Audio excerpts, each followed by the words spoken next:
Hi, my name is Lindsey Vitória, and I'm the writer-director of Seasick.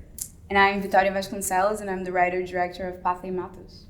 What would you say in your filmmaking process, specifically when you're on set, is something you've learned about you as a director and things that you would change going forward into other productions?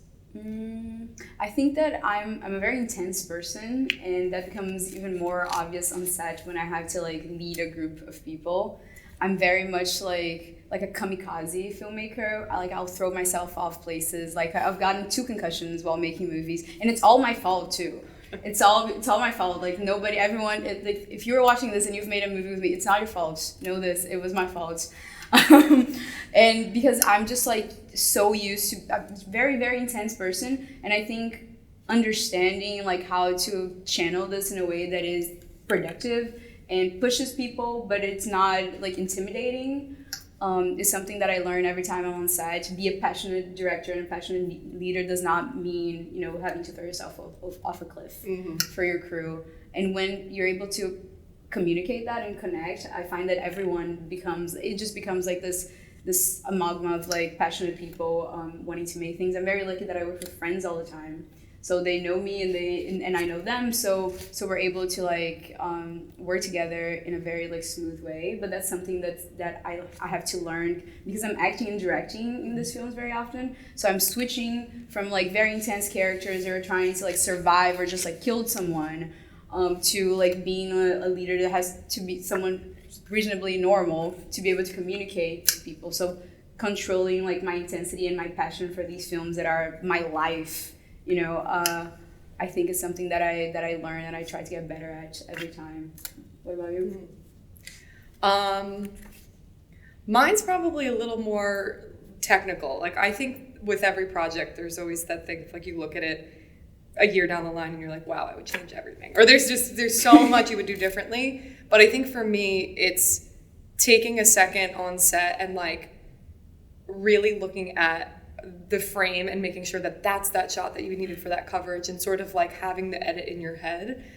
That's something I've had to work on, because I'll get to post and feel that wasn't what I wanted, and I knew it in the moment, but I didn't communicate it because maybe it was I don't know, sometimes you just trust your DP implicitly, but at the end of the day, it's sort of you need to make those calls if they're not right. So I think that for me, I've learned to listen to my gut when something is not exactly as it should be, and take a second to really think before you roll. I think there's that constant thing of all right, let's go. The AD's always barking down your back, being come on, let's get that shot off. But it's taking that extra 2 seconds to think about it and see what you're getting is more important than just going for it and then having to redo the whole thing.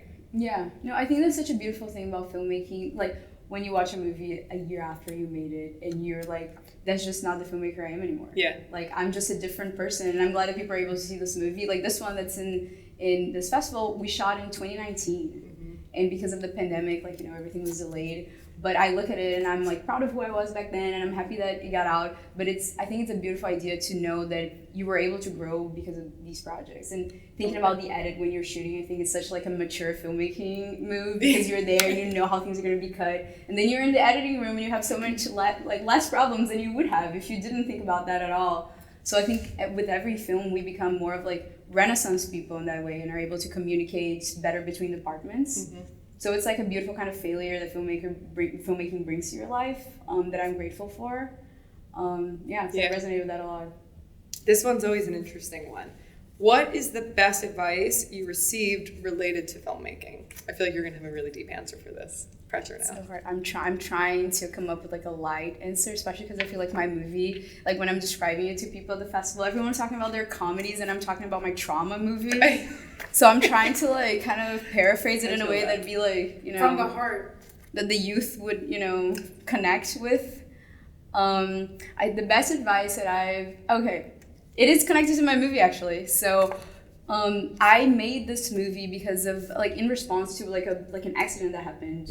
I was hit by a car in LA a couple years ago, and then I thought that I couldn't make movies anymore because of just being unable. It was during the making of a movie, and I didn't know how I was going to be able to kind of continue to live my life without making films and being in films. And I had to go, I was 20 at the time, so I had to like rethink a lot of things.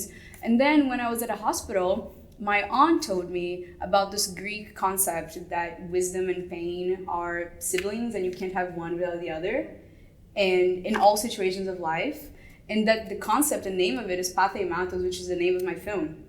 And then she just, like, that opened my eyes to like the idea that everything bad that happens to you, all kinds of like pain and trauma, can be reinterpreted, and art is the transformation of pain.